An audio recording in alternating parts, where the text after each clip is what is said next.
나팔은 천국에도 있어요. 그렇죠? 네. 천국에서의 찬양을 미리 우리가 맛보면서 가는 거죠.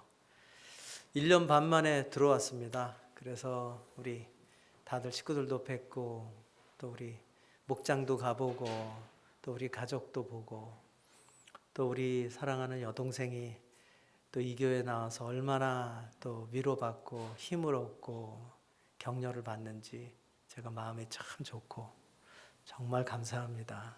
역시 가족이에요, 우리는. 그렇죠? 네. 네. 자, 기도하고 말씀 나누도록 하겠습니다. 아버지 고맙습니다. 당신께서 사랑하시는 가스 패밀리 교회 참 가족으로 주님 앞에서 자라가고 있는 이 귀한 공동체를 지켜보면서 감격하고 기뻐하고 고맙습니다. 하나님 아버지, 오늘도 우리가 이 거룩한 날에 하나님께서 베푸시는 이 예배 잔치 속에서 힘을 얻고 주님의 말씀으로 또 우리가 형성되어 가며 하나님의 나라를 위한 전진을 힘차게 갈 수 있는 그런 하루가 되게 도와주옵소서.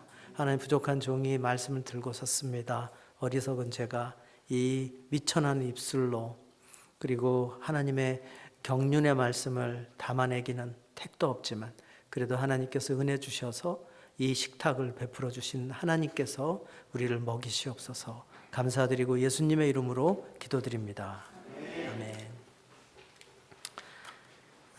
언젠가 제가 다큐멘터리를 하나 봤는데 중앙아시아 지역에서 그렇게 양털을 깎는 장면들을, 이제 양을 기르고 양털을 깎는 걸 보여주시는데, 양들이 지금은 이제 막 기계로들 많이 하지만 그 나라는 좀 낙후돼서 그런지 가위로 깎는 거예요. 근데 가위에 양들이 살이 막 잘려요. 이렇게. 그러면서 찝히는 거죠. 그러면서 피투성이에요, 양들이. 피가 막 흐르는데 아플 텐데도 그럴 때마다 양은 한번 움찔하고 반항을 안 하고 가만히 있어요. 피가 나는데도. 양은 도살할 때도 반항을 하질 않는답니다. 그저 조금 몸을 꿈틀댈 뿐이지 주인에게 몸을 그대로 내어 맡긴대요. 죽이는데도. 그리고 울음을 한번 울고 죽는답니다. 하나님의 어린 양이신 예수님도 아무런 대항도 하지 않고 십자가에서 가만히 피 흘리고 죽으셨습니다. 만왕의 왕이신 예수님께서 자기를 잡으러 온 사람들에게 대항하지 않은 것은 그래야만 하나님의 의를 이룰 수 있었기 때문이죠. 우리도 살다 보면 억울할 때가 있습니다. 하고 싶은 말이 많아도 가만히 있어야 할 때가 있는 거죠. 하지만 주님을 생각하면서 잘 참으면 언젠가 하나님의 의가 이루어지는 것을 볼 때가 오는 것입니다. 오늘 이 고린도 후서를 우리가 보는데, 이 저자인 사도 바울은 유대의 명망 있는 율법 학자였던 가말리엘의 제자였어요. 가말리엘은 정말 당대의 석학이고 그 역사에 기록되어 있는 훌륭한 학자였습니다. 바울의 부모는 어린 바울을 가말리엘의 문화로 보내서 공부를 시켰죠. 지금은 이제 터키 땅인데 고향인 다소에서 유대 땅까지 유학을 간 거예요. 가말리엘의 학파에서 최고의 교육을 받고 정말 패기만만한 율법학자로 흠없는 바리새인으로 아마 바울은 자부심이 엄청났을 것 같아요. 율법을 통달했고 그 시대 첨단의 학문이었던 그리스 철학까지도 능통했던 유대인들의 엘리트 중에 엘리트였던 거죠. 바울의 고향이었던 이 길리기아 다소는 로마의 영지였는데 바울의 부모는 다소에서 유력한 가문이었고 부자였어요. 그리고 로마 시민이었기 때문에 바울은 나면서부터 시민권을 가졌던 거죠. 요사이로 치면 명문가의 재력까지 뛰어나고 최고의 학벌을 가진 그야말로 모든 것을 갖춘 금수저인 거죠. 하지만 빌립보서 3장 7절에서 9절을 보면 바울은 예수님을 만난 뒤에 자기가 자랑스러워하던 세상의 그 유익한 모든 것을 버렸다고 말합니다. 그러나 무엇이든지 내게 유익하던 것을 내가 그리스도를 위하여 다 해로 여길 뿐더러, 그 스펙을 다 해로 여길 뿐더러 내가 그를 위하여 모든 것을 잃어버리고 그것들을 배설물로 여겼으면 내가 그리스도를 얻고 그 안에서 발견되려 함이니. 세계관, 가치관이 완전히 바뀐 거죠. 바울은 다메섹으로 가는 길 위에서 예수님을 만납니다. 그 빛 가운데서 자기가 발견된 거죠. 예수님을 발견하고 예수님의 빛 가운데서 자기를 발견하게 된 거예요. 그래서 그동안 자랑스럽게 여겼던 것들이 얼마나 하찮고 배설물 정도밖에 안 되는 것을 알게 됐던 거죠. 그걸 가지고 그렇게 자랑스럽게 여기며 행복하다고 착각을 했었는데, 하지만 이후에 평생 복음 사역을 하면서 그가 겪은 고난은 이루 말할 수가 없습니다. 그 엘리트 중에 엘리트가 최상위에 있던 그 계급에 있던 바울이 만물의 찌꺼기와 같은 취급을 받으며 살게 된 거죠. 바울은 고린도 후서 11장에서 자기가 당한 고난의 목록들을 열거하고 있는데, 조금 길지만 23절에서 27절까지를 제가 좀 읽어드릴게요.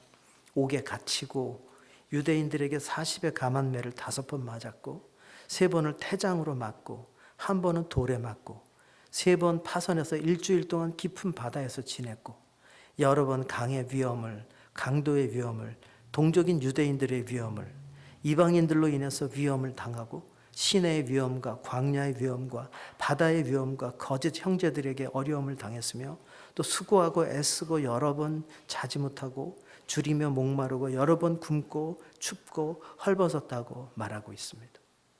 바울이 이토록 자기가 겪은 고난을 나열해 가면서까지 자기를 이렇게 말하는 이유는, 이거는 자기 자랑이 아니고 내가 얼마나 고생했는지를 단순히 보여주려는 것이 아닙니다. 그 이유는 거짓 교사들로부터 고린도 교회 성도들을 보호하려는 마음이에요. 당시 고린도 교회는 바울을 비방하면서 자칭 사도라고 하는 유대인들이 나타나서 교회에 나쁜 영향을 주고 있었어요. 이들은 학자들이 추론하기에 당시 예수께서 육체로 오신 것을 부인하거나 그런 영지주의자들이, 아니면은 유대주의자들, 율법을 지켜야만 구원을 받는다라고 말했던 유대주의자들이라고 예측하고 추론하고 있습니다. 고린도 교회로 들어와서 온갖 거짓된 자랑으로 바울과 고린도 교인들 사이를 이간질로 나누려고 했던 거죠.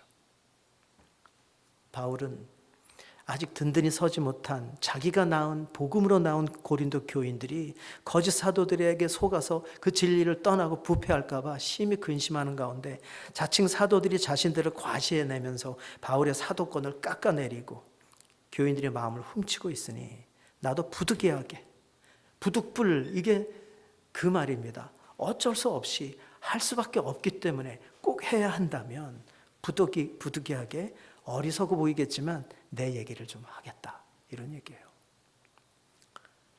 11장 1절에서 나의 좀 어리석은 것을 용납하라. 굉장히 노심초사하면서 말하는 거죠. 부탁하는데 용납하라 하고 거듭말하면서 자기 변호를 시작하는 거예요. 자기의 신분, 이력, 내가 어떤 사람이었냐면 이렇게 얘기하면서 주님을 위해서 당한 수많은 고난을 증언함으로써 자기가 의심할 수 없는 하나님의 사도라는 말을 하고 있는 거죠. 내가 진짜 사도야 라고 말하면서 자기들이 그리스도의 충실한 일꾼이라고 말하는 그 거짓 사도들에 비해서 나는 내가 더욱더 그리스도의 일꾼이라고 애타게 스스로를 변호하면서 자기 고난의 목록들을 열거하는 장면을 보면 마음이 애잔해집니다. 자신이 낳은 복음의 자녀들인 고린도 교회를 얼마나 사랑하는지, 아직 어린 성도들, 든든히 서지 못한 교회를 얼마나 안타까워하는지, 교회를 향한 간절한 마음으로 오늘의 본문이 쓰여진 것이죠. 그리고 고린도후서 12장에서는 3인칭 용법을 써서 자기라고 말을 못해요. 자기라고 말을 안 해요. 어떤 사람이 천국을 갔다 왔는데 이렇게 말하는 거죠. 그런데 그것은 바울 자신이 본 하늘나라의 광경을 증언하고 있는 거예요. 자기가 갔다 온 거죠. 이어서 바울은 교회에 퍼져 있던 바울 자신의 그 육체의 가시에 대한 소문들에 대해서 변호를 또 이어갑니다. 자기가 보고 온 천국의 계시가 너무 크기 때문에 하나님께서 자만하지 않게 하시려고 사단의 사자를 붙여주셨는데 그게 자기의 육체의 가시라는 거죠.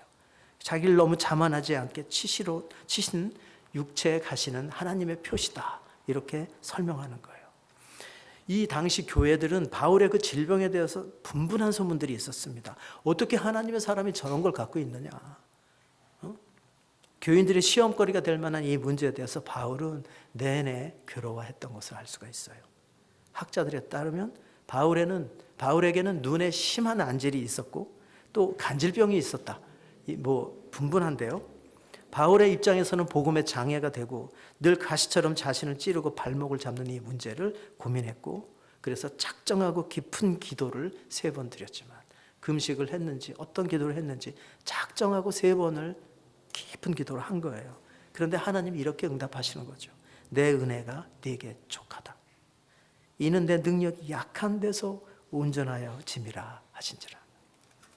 자기의 약함이 그리스도의 능력이 머물게 하는 그 자리라는 그 사실을 응답받은 후에 바울은 더 이상 자신의 육체의 약함의 가시를 부끄러워하지 않았습니다.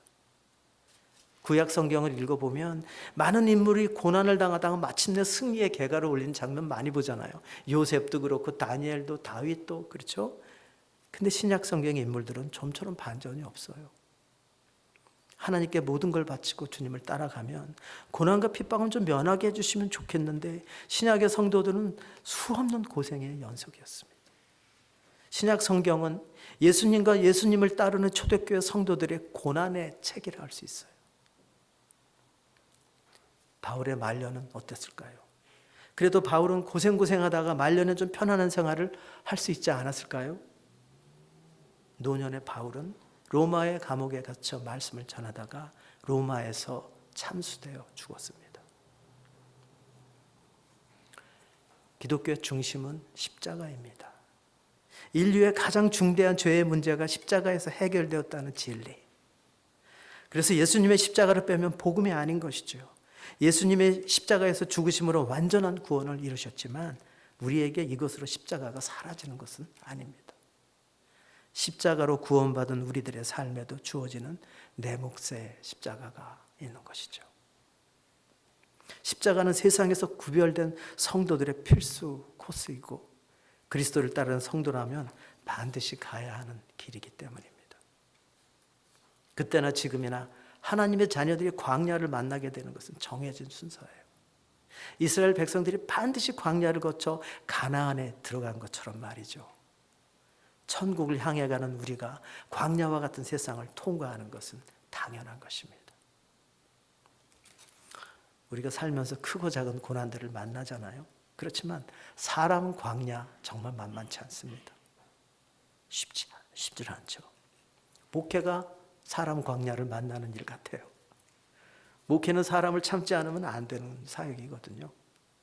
자기 성격대로 하면 목회가 안 되고, 목회를 하다 보면 온갖 성격의 사람들을 다 참아내야 하니까 목회자는 속이 다 푹푹 썩는 것이죠.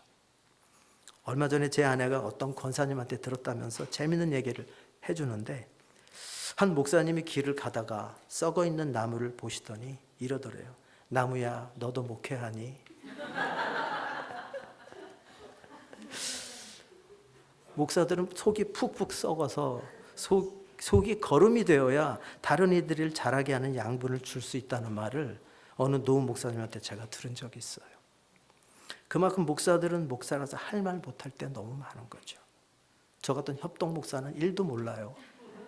단임 목사의 푹푹 썩어지는 세계를. 근데 우리 목사님은 그렇지 않아요.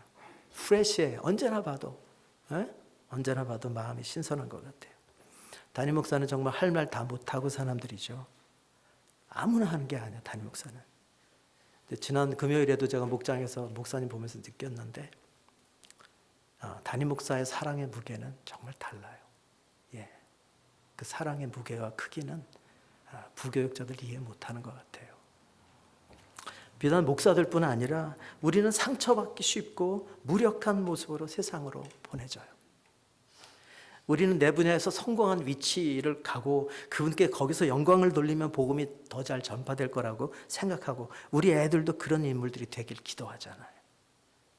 그런데 하나님의 선교 방식을 가만히 묵상해 보면 성공하고 높은 위치가 아닌 오히려 약한 모습으로, 때론 누군가를 의존해야만 하는 모습으로 우리를 세상 속으로 보내시는 분 같습니다. 예수님도 그렇게 오셨거든요. 나사렛의 가난한 가정에 나시고 누일 곳도 없어서 짐승의 밥그릇에 누이셨고 엄마의 젖을 먹어야만 생명을 유지하는 의존할 수밖에 없는 어린 아기로 하나님이 오신 거죠.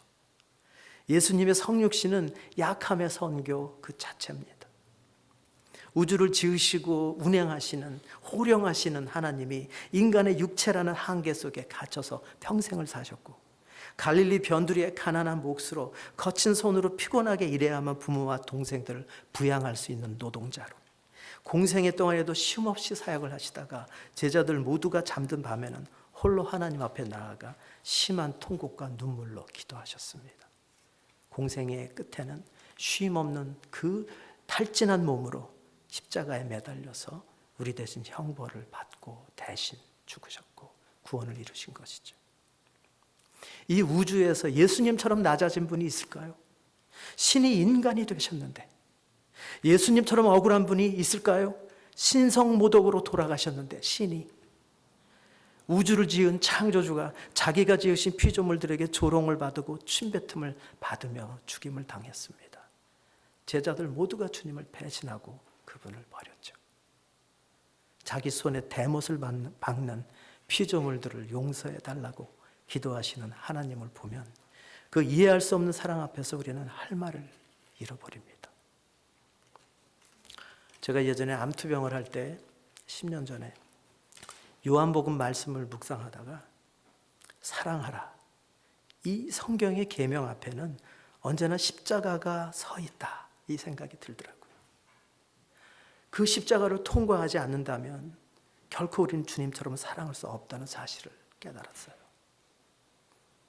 우리 모두는 자기중심적인 사람으로서 태어나고 자기 자신을 자기라고, 주인을 자기라고 여기는 문화 속에서 우리는 형성되어 온통 자기를 존중하는 문화 속에서 형성되고 자라납니다.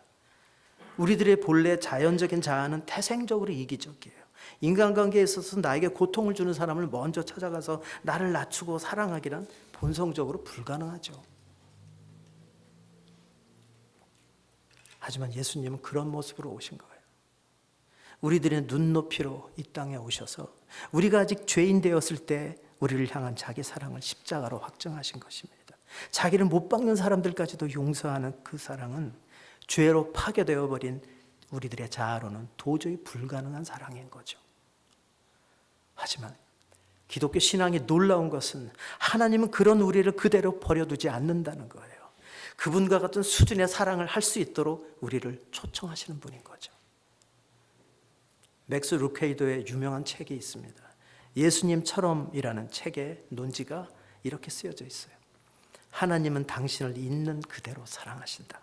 하지만 그대로 두시진 않는다. 당신이 변화되기를 원하신다. 하나님은 당신이 예수님처럼 되기를 원하신다. 저는 이번 8월에 정년 퇴임을 합니다. 22년 동안 이제 가르치는 일을 마무리하는 단계에 있어요. 충남 천안에서 비교적 편안한 학교 생활을 하다가 서울에 또 저희 서울 캠퍼스가 있는데 거기 예술대학에 1,500명이 넘는 이 실용음악 파트를 좀 기독교적인 신앙으로 좀 세워달라고 저를 불렀어요. 그래서 2015년에 서울로 전거를 갔습니다. 2010년 암 수술하고 4년이 지났을 때였는데 몸을 아직 추스리지도 못했지만 하나님께서 부르신다고 믿고, 그때 나이도 좀 그렇고 이제는 내 교수로서의 커리어를 마지막 텀을 한번 제대로 일할 때가 된 것 같다 하고 서울로 간 거죠. 하지만 그때부터 저를 한 걸음 더 깊게 다루시는 하나님의 시간이었어요.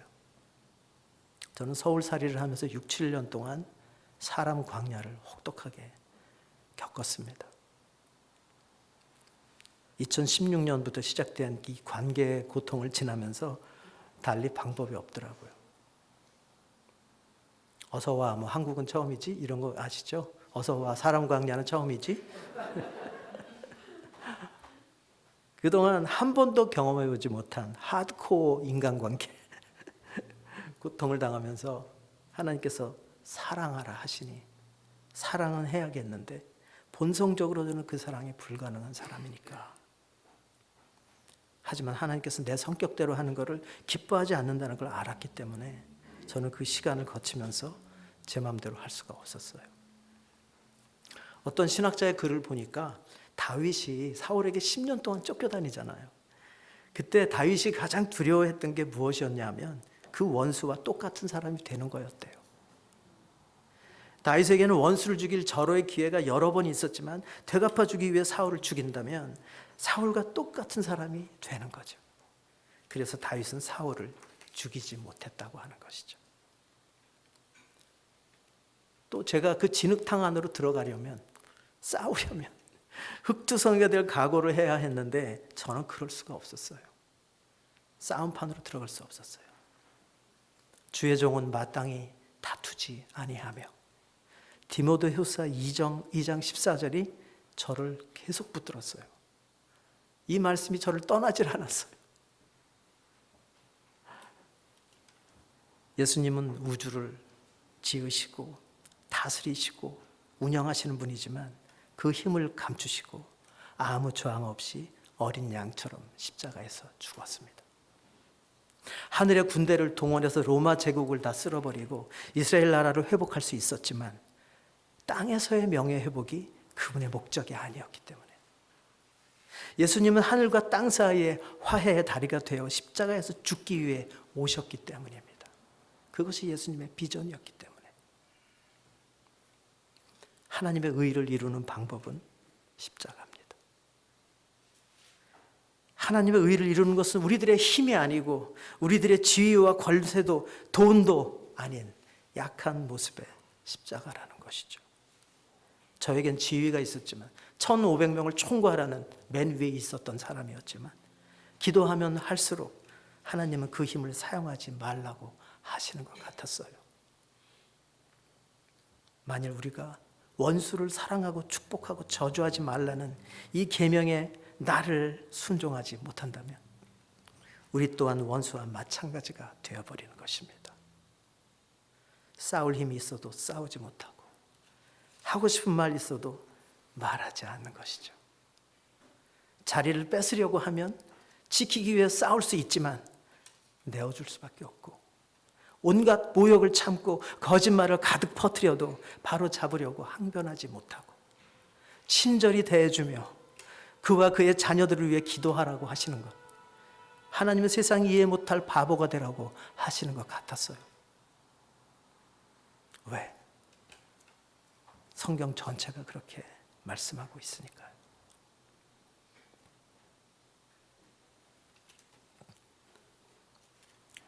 제가 2007년도에 미국에 와서 신학 공부를 하는데, 제가 공부를 시작한다고 하니까 제가 잘 아는 제 형제 정모세 목사가 있는데, 정모세 목사의 장인 되시는 분이 정필도 목사님이에요. 정필도 목사님이 이제 찾아뵌 거죠. 그때 미국에 오셨길래 호텔로 둘이서 가서 인사드리고 이런저런 말씀을 나누고, 제가 이제 신학 공부 시작한다니까 저한테 덕담을 해주시는 거예요. 어느 목회자 세미나에서 두 목회자 부부가 찾아와서 상담을 요청하더랍니다. 잘생기고 키도 크고 둘 다 공부도 너무 많이 한 재원이고 목회를 하고 있는데 와서 상담하면서 그렇게 울더래요. 말을 이어가질 못하는 거죠. 우느라고. 알고 보니까 그 교인들과의 갈등 때문에 너무너무 힘들게 하는 교인들을 만나서 그 사람을 용서하지 못하는 거예요.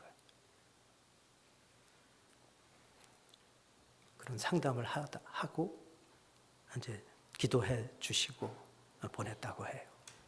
저한테 하시는 말씀이 그래요. 하전도사, 왜 많은 교회들이 그걸 넘어서지 못하는 줄 알아?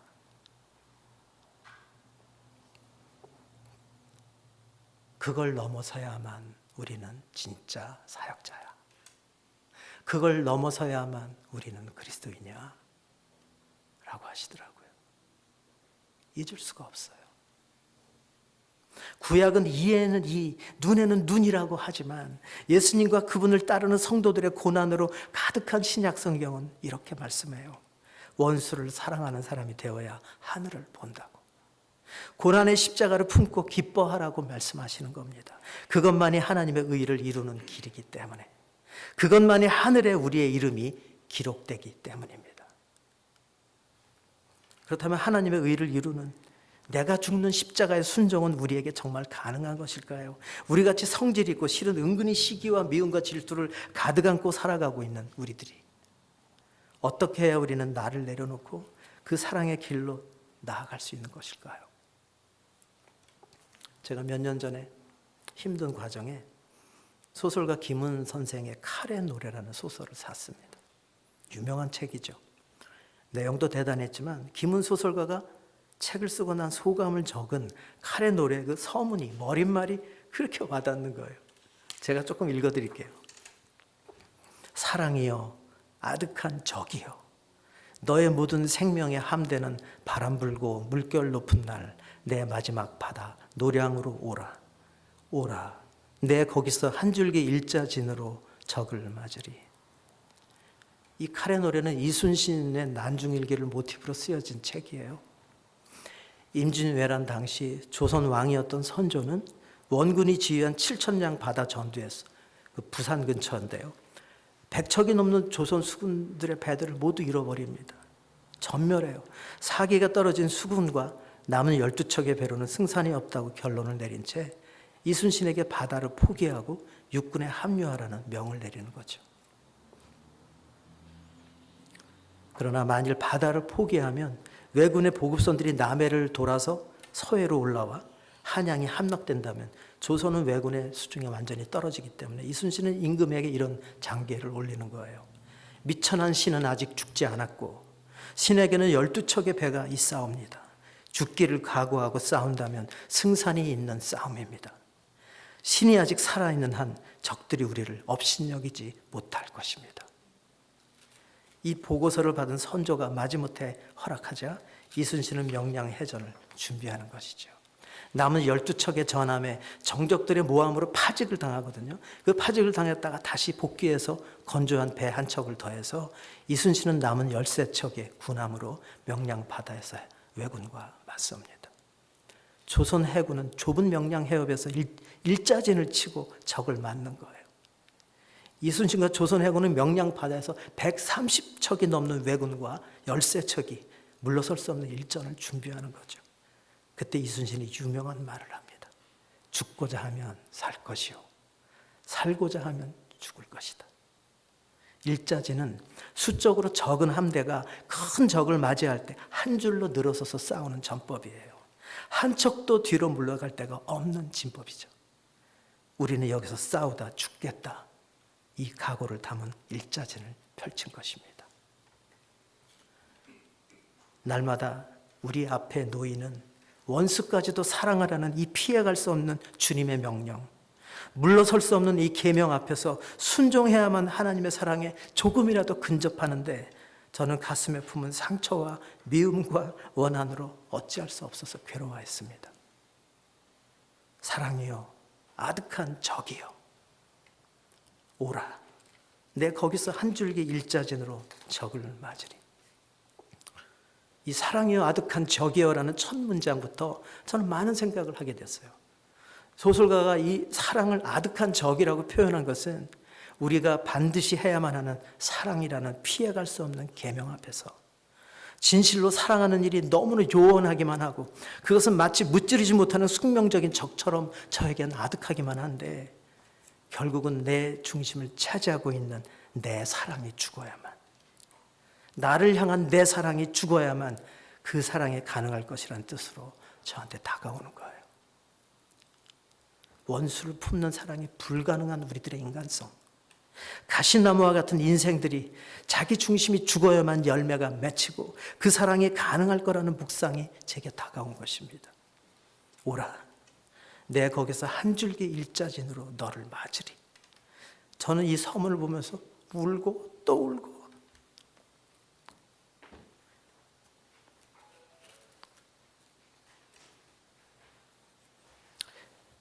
제게 있어서 물러설 곳 없는 일자지는 바로 기도였습니다.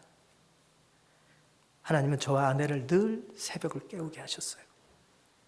7년 동안 날마다 새벽 제단을 쌓으면서 하나님께 부르짖었어요. 물러설 곳 없는 기도였던 거죠. 처음에는 기도로 하나님께 일러 바치고 저주하고 하나님이 대신 원수를 갚아달라는 탄원으로 가득했지만 시간이 지나면서 7년이 지나면서 하나님의 뜻을 알아가기 시작하고 저의 기도는 내게는 없는 원수도 사랑하시는 그분의 마음을 구하는 기도로 바뀌기 시작했습니다. 나중에는 그들의 가정과 자녀들을 위해서 그 아이들의 이름을 불러가면서 기도하게 되었어요. 주님께서 겟세마네 동산에서 기도하신 것처럼 연약한 우리들도, 사랑 없는 우리들도, 가시나무와 같이 이기적으로 자기 사랑에 붙들려 있는 우리도 성령의 능력을 구하다 보면 그 힘든 십자가가 나를 고통스럽게만 하는 것이 아니라 나를 그분 앞으로 데려다주는 도구임을 알게 되고, 우리가 아픔과 낮아짐의 광야를 통과하는 이유는 결국 맏아들이신 그리스도를 따라 우리도 그 나라의 상속자다움을 갖추게 하시려는 계획이라는 사실을 알게 되는 것입니다. 이것이 고난이 우리에게 하는 일이죠.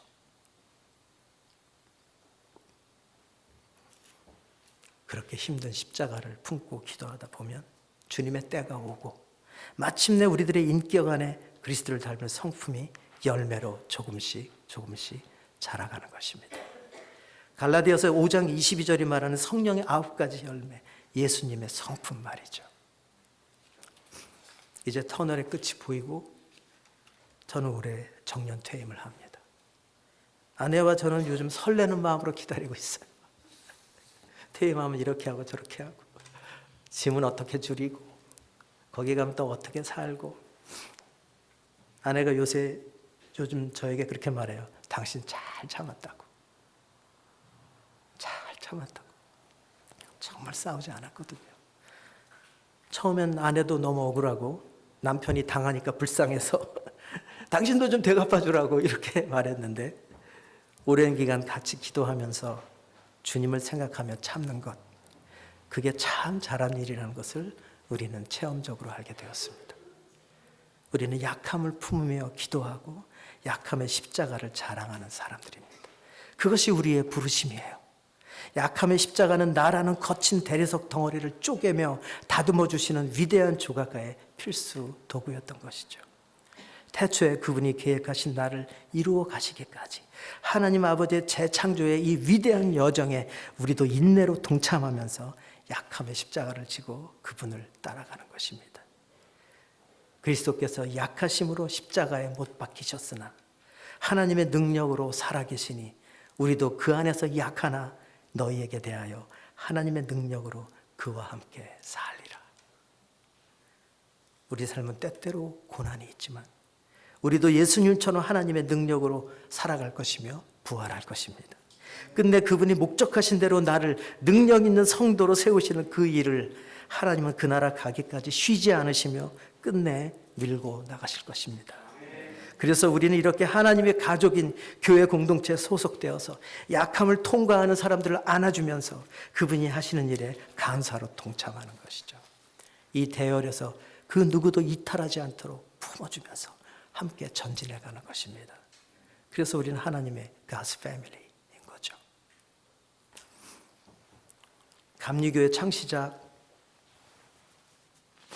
요한 웨슬레의 어머니 수산나 부인은 감리교의 어머니라 불릴 만큼 정말 커다란 영국 기독교에 영향력을 미쳤던 위대한 어머니였습니다. 수산나는 17명의 자녀를 길렀는데 그 아이들을 믿음으로 기르면서 17명의 자녀들 모두를요 매일 한 사람씩 성경 공부를 했대요. 요한 웨슬레가 추억하는 걸 보면 자기 어머니와의 그때 그 시간이 가장 그립다고 말합니다. 그 한 시간이 나는 가장 그립다. 어머니와 성경 공부를 하면서 어머니와 가졌던 그 시간. 한 번은 어떤 기자가 웨슬레 어머니를 인터뷰했는데 기자가 이런 질문을 했습니다. 자녀들이 17명이나 되는데 그중에 누구를 가장 사랑하시나요? 우리 같으면 10손가락 깨물어 안 아픈 손가락이 있나요? 다 사랑하죠? 라고 할 것 같은데 웨슬레 어머니는 이렇게 말했습니다. 가장 약한 아이를 가장 사랑하죠. 사랑하는 여러분, 우리는 강함과 땅의 형통을 자랑하지 않습니다. 우리는 약함의 십자가를 자랑하는 사람들입니다. 이 교회 공동체 십자가 그늘에서 약한 사람들이 모여서 함께 약한 자들을 향하신 하나님의 마음을 배우고 서로의 약함을 마음을 다해 품어주는 것입니다. 지치고 쓰러진 서로를 일으키면서 날마다 베푸시는 이 광야의 식탁에 둘러앉아서 생명의 양식을 나누고 힘을 얻어 예수를 닮아가는 공동체로 자라가는 것이죠. 예수의 그 사랑인 아가파의 사랑을 날마다 연습하고 실천하면서 더욱 사랑 깊은 공동체가 되십시오. 그런 순결하고 사랑스러운 신부된 교회로 다시 오실 예수님을 기쁨으로 맞이하는 공동체로 굳건하게 자라가시기를 축원합니다. 기도하겠습니다.